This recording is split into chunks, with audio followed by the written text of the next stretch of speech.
अस्सलाम वालेकुम दोस्तों, मैं हूं नोमी खान और वेलकम करता हूं आपको अपने YouTube channel Nomi Khan vlog पे।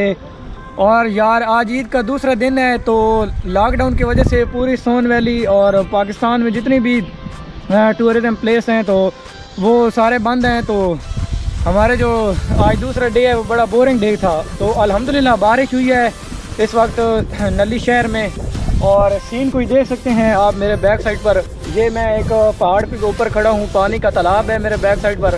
कितना खूबसूरत नज़ारा है, तो बड़ा ज़बरदस्त इंजॉय कर रहे हैं। अल्लाह का लाख लाख शुक्र है कि उसने यहाँ पे करम किया है।